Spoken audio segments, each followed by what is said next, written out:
নমস্কার। আর আজকে বন্ধুরা আমরা কিন্তু জানবো একটা অন্য জিনিস। তার আগে পরিচয় দিই। নমস্কার বন্ধুরা, পুষ্পশ্রী নার্সারি কোলাঘাট, আমি কমল। যারা পিওর গাছ ভালোবাসে তাদের জন্য ভিডিওটি অত্যন্ত জরুরি। প্রত্যেকেরই দেখা দরকার যে এই সমস্যা হলে আপনি কি করবেন। হ্যাঁ বন্ধুরা, আজকে ঝলসা রোগের সম্বন্ধে বলবো। এই ঝলসা রোগটা বিশেষ গাছের কঠিন কিছু নয়। এই ঝলসা রোগটায় আপনাকে জানিয়ে যায় আপনি কি করবেন। আর সেই পুরো বিষয়টা নিয়ে আপনাদের সঙ্গে কথা বলবো। পুরো ভিডিওটি দেখার অনুরোধ থাকলো। সকালের সোনা রৌদ্রটা যখন আপনার গাছের ওপরে পড়তে থাকে, সেই নরম তরতাজা পাতাগুলো ঝিমোতে থাকে। ঝলসা রোগের ভিন্ন কারণ হয়। একটি গাছের অতিরিক্ত সঞ্চিত সম্পদ গাছের ঝলসা রোগের প্রধান কারণ হয়ে ওঠে। অনেকগুলো কারণের কথা বলবো। গাছের মাটি তৈরি, গাছ বসানো, গাছের মধ্য বয়স, গাছ বাচ্চা অবস্থায় থাকা, গাছ বড় হওয়া, এর খাদ্য তো সঠিক দেওয়ার নিয়ম, কোন কোন খাদ্য দিলে গাছের সমস্যা থেকে আপনার দূরে থাকবে, পূর্ণাঙ্গ গাছের ক্ষেত্রে করণীয় কি। প্রথম কারণটা জানি যে এই যে গাছটি দেখছেন, এটি একটি ছোট্ট বাচ্চার বসানো গাছ। ও কি করেছে, এটি আমার ভাইপো গাছটি বসিয়েছে মাটির মধ্যে, মানে নিজের মতো করে বসিয়েছে। এখানে নুড়ি গুটি কিচ্ছুটি দেওয়া নেই, কিন্তু গাছটি ও বসানোর পরে চুপচাপ বসে রয়েছে। অর্থাৎ সবসময় কিন্তু এখানে মজুদ আছে। একবার করে জায়গায় দুইবার তিনবার করে জল দেওয়া, মাঝে মাঝে একটু খাদ্য দেওয়া। দেখুন তার ফলশ্রুতিটা ঠিক এরকমই হচ্ছে এবং উপর থেকে শুকনো শুকনো হয়ে নেবে আসছে। অর্থাৎ সঞ্চিত খাদ্যগুলো যখন এই টবের মধ্যে বেশি হয় তখনই কিন্তু এই ঝলসা রোগের সৃষ্টি হয়। আর সেখানে আপনাকে বুঝিয়ে দেয় যে আপনি কি করবেন। নাম্বার 2, যখন আপনি কোনো গাছ বসাবেন, সেই গাছ বসানোর সময় যেটা আপনাদের করণীয় থাকে, যেটা প্রথমত বললাম যে টবের নিচে আমরা যেমন নুড়ি গুটি ইত্যাদি দিয়ে বসাই। তো বাচ্চা ছেলে তো জানে না, নিজের মতো করে নানান কিছু ভাবে ও বসিয়েছে। তো দ্বিতীয়ত আমরা যেটা জানতে চলেছি যে গাছের যখন আমরা মাটি তৈরি করছি, অনেকেই আগে খাদ্য মেখে তৈরি করি।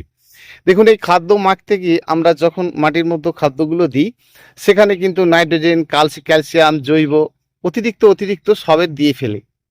তখন কি হয়, এই মাটির মধ্যে একটা আলাদা রকম জিনিস তৈরি হয়ে যায়। এই বসানোর পর গাছটি কিন্তু ঝিমোতে থাকে। অর্থাৎ আমরা যখন কোনো খাদ্য মাখবো, নাইট্রোজেন যখন দিচ্ছি তার পরিমাণ, জৈব যখন দিচ্ছি তার পরিমাণ, সবই কিন্তু কম বেশি করে নয়, সব সমানে সমানে রাখবো। তবে এই সময় আপনাদেরকে বলবো যে এই সময় এই যখন আপনারা কোনো খাদ্য মাখছেন, এর সঙ্গে চুনটা কিন্তু মেখে ফেলবেন না। কারণ যখন আপনি নাইট্রোজেন খাদ্যটা দেবেন তার সাথে কিন্তু চুনটা মাখবেন না। নম্বরে জানবো, যখন আমরা কোনো গাছ নিয়ে যাই তখন দেখি যে গাছটি তরতাজা কিনা। দেখুন গাছের যখন তরতাজা রূপটা না থাকছে, একটু লালচে লালচে ভাব থাকছে, তখন কিন্তু আমরা সেই গাছটাকে পছন্দ করছি না। সেক্ষেত্রে দেখা যায় কি যে গাছের অতিরিক্ত কোর যখন পলিথিনের নিচ দিয়ে বেরোতে থাকে, তো তখন কি হয়, এই যে ছিদ্র দিয়ে মাটিতে বেরোতে থাকে, সেক্ষেত্রে কি হয় যে নিচের শেকড় বেশ কিছু মাটিতে চলে যায়, ফলে গাছটি বড় হয় আর সেই বড় গাছটি আপনাকে দেওয়া হয়। ক্ষেত্রে আপনার করণীয় হবে যে গাছের কিছু ডাল কাটিং করে বসানো। আপনি বড় নিয়ে গিয়েছিলেন, সেটিকে কাটিং করে ছোট্ট করে আবার নিজের মতো করে বসানো। নম্বরে জানবো, গাছের পাতা যখন আমাদের একেবারে ফ্রেশ নরম তুলতুলে ডগা থাকছে, সেই সময় কোনো রকমভাবে নাইট্রোজেন খাদ্যটা না দেওয়া। কারণ নাইট্রোজেন খাদ্যটা আছে বলেই এত পাতার রং সুন্দর, একদম চকচকে লকলকে রয়েছে। অর্থাৎ এই মতো অবস্থাতে নাইট্রোজেন খাদ্যটা না দেওয়া। আর তখনই কি দেখি যে যখন আপনার গাছের পাতা একেবারে তরতাজা নরম রয়েছে, তারপরও আপনি তার উপরে যখন কোনো খাদ্য দিচ্ছেন, নাইট্রোজেন খাদ্য বা জৈব খাদ্য, তখনই কিন্তু পাতাগুলো আপনার আরো নরম নরম হতে থাকছে। গাছটিতেই খাদ্য দেব আমরা জানবো। 5 নম্বরে যেটা জানবো, সেই গাছটিতেই খাদ্য দেব যে গাছটিতে প্রচুর পরিমাণে ফুল হচ্ছে বা ফুল হচ্ছিল না গাছে নয়, যে গাছে ফুল হচ্ছে এবং গাছের দিনে দিনে গাছের ক্ষয় হচ্ছে, প্রচুর পরিমাণে ফুল হচ্ছে, গাছের পাতা লালচে ভাব হচ্ছে, সেই গাছে আমরা অল্প অল্প পরিমাণে খাদ্যটা দিতে থাকবো। 6 নম্বরে আমরা জানবো বন্ধুরা, যখন আমরা একটি নতুন গাছ রোপণ করি, কোনো কিছু না দিয়েই রোপণ করি, একেবারে প্লেন ভাবেই রোপণ করেছি, দেখছি কয়েকদিনের মধ্যেই গাছটি ফাস্ট বেড়ে উঠছে। কোনো রকমই গাছ থেমে নেই, গাছ রোপণ করার পরেই তার অতিরিক্ত নরম পাতা বেরোচ্ছে। তার মানে সেই গাছের যে মাটি, সেই মাটিটি অতি সুন্দর আছে বলেই গাছের বৃদ্ধি হওয়া শুরু হয়েছে। সে সময় একেবারেই খাদ্য দেওয়ার চিন্তাই নয়। তো আমরা দেখি যে সকালে উঠেই যে গাছটি ঝিমোচ্ছে একটু রৌদ্র পাচ্ছে বলে, কারণ মাটিতে গাছের পাতা অতিরিক্ত ভাবে বেড়ে উঠছে, মানে মাটি থেকে অতিরিক্ত খাদ্য নিচ্ছে, আর সেই জন্য গাছের পাতা কিন্তু অতিরিক্ত ভাবে বাড়তে শুরু করেছে, তো কিন্তু পাতাটা ঝিমোনো শুরু হয়। তখন ওই পাতা একেবারে শক্ত সমর্থ হচ্ছে না, গাছে কাণ্ড যতক্ষণ না শক্ত হচ্ছে এবং পাতার ভাবটা যতক্ষণ না লালচে ভাব আসছে ততক্ষণ কিন্তু খাদ্য দেব না। 7 নম্বরে আমরা জানবো, যখন কোনো গাছের গোড়াতে দেখি যে গাছের পাতা লালচে রয়েছে, তারপরেও আমরা গাছের গোড়ায় খাদ্য দিয়েছি, দেওয়ার পরে কয়েকটা দিন পরেই দেখছি গাছের একটি একটি করে পাতা ঝিমোতে ঝিমোতে, মানে ঝলসাতে ঝলসাতে পাতাগুলো পচে যাচ্ছে এবং কাণ্ডের মধ্যে একটা কালো দাগ হচ্ছে।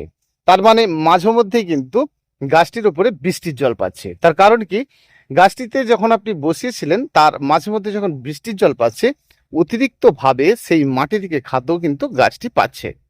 তো সেই জন্য খাদ্য পাওয়াটাই শুধু নয়, গাছের মধ্যে মাটির মধ্যে যে খাদ্যটা রয়েছে, যখন প্রচুর পরিমাণে জল জমে যাচ্ছে মাটির মধ্যে, তখনই কিন্তু নাইট্রোজেন অতিরিক্ত নেওয়ার চেষ্টা করছে, আর ফলে কি হচ্ছে, আর তখনই আপনার গাছের একটি একটি করে এই সমস্যাটি দেখা দিচ্ছে।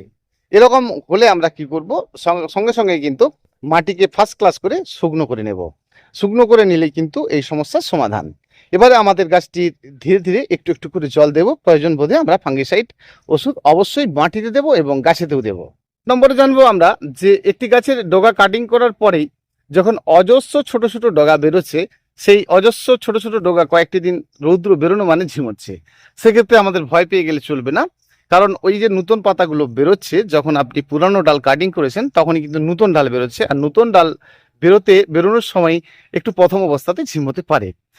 তো সেই নিয়ে ভয় পাওয়ার মতো কিছু নেই। অবশ্যই যদি বেরোয় রৌদ্র আসে, সেই রৌদ্র থেকে আপনারা ছাওয়াযুক্ত জায়গায় করে দেবেন না। এরকম কয়েকটি দিন থাকার পরেই পাতার মধ্যে কিন্তু একটি সুন্দর ভাব এসে যাবে, অর্থাৎ পাতার মধ্যে সবুজ ভাবটা কেটে গিয়ে একটু লালচে ভাব এসে যাবে। আর গাছকে এই যত রৌদ্র খাওয়াতে পারবেন তত গাছ কিন্তু মজবুত হতে থাকবে। 9 নম্বরে জানবো বন্ধুরা, ঝলসানো আর ঝিমোনো দুটো জিনিস আলাদা। যখন আপনি দেখছেন যে আপনার তরতাজা কচি কাঁচা পাতা একেবারে, আর সেক্ষেত্রে গাছটি রৌদ্র বেরোচ্ছে, গোড়াতে জল রয়েছে, ঝিমোচ্ছে, ক্ষেত্রে আপনার খাদ্যটা বন্ধ করা, মাটি এলোমেলো করে শুকনো করা। উল্টো যদি আপনি দেখেন যে গাছের ভালো গাছের ফুলকুঁড়ি অবস্থাতে গাছ ঝিমোচ্ছে, তার মানে আপনাকে জানতে হবে মাটিটি একেবারে কম্প্যাক্ট হয়ে রয়েছে বা ছোট টবের মধ্যে রয়েছে। সেই গাছটিকে পুনরায় প্রতিস্থাপন করা এবং গাছের পুরানো ডাল কাটিং করে বিদায় দেওয়া। পুনরায় গাছটি প্রতিস্থাপন করলেই গাছটি আবারও সুন্দর হয়ে যাবে।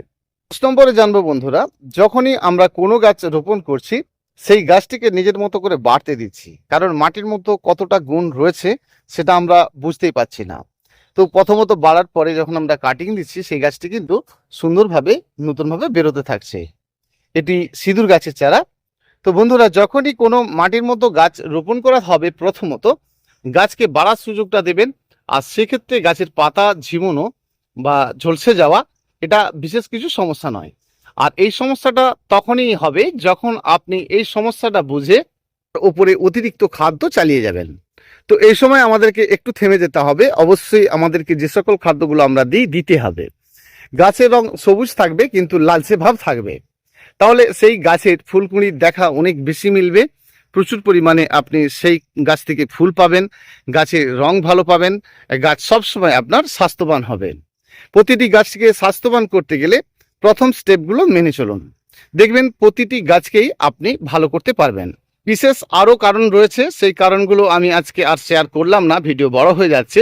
দেখলেই বুঝতে পারবেন যে গাছের মতো একটু লালচে ভাব আছে, অথচ গাছ ঝাঁকড়াও আছে। দেখুন, সবুজের সঙ্গে যেটাকে লালচে সবুজ বলা হয়, দেখুন প্রতিটি গাছ কিন্তু লালচে সবুজ আছে, সাথে ফুলকুঁড়ির দেখাও আছে, আর গাছে সুন্দর ভাব আছে।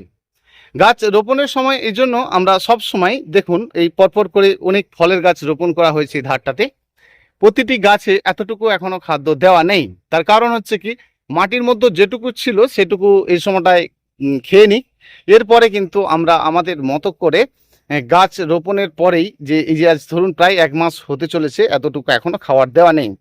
তো আমরা অনেকেই চিন্তা করি যে আমরা এই সময় কেমন খাদ্য দেব, গাছ রোপণ করার কতদিন পরে খাদ্য দেব। তো সেই জন্য বন্ধুরা, আমরা গাছের যদি মাটিতে খাদ্য থাকে, মজুদ থাকে, তাহলে আমাদের খাদ্য তো আছে, আমরা আবার কতদিন পরে দেব ভাবছি কেন? গাছে আমরা যখনই দেখব যে গাছ রোপণের পর বৃদ্ধি হচ্ছে, বৃদ্ধি হওয়া একটু কমে গেছে, এবারে আমরা খাদ্য দেব। সেটা আপনার 15 দিন পরে হতে পারে, 20 দিন হতে পারে। মূলত গাছ রোপণ করার অন্তত ফল গাছ রোপণ করলে 20-21 দিন পরে ভাবনা চিন্তা নিন।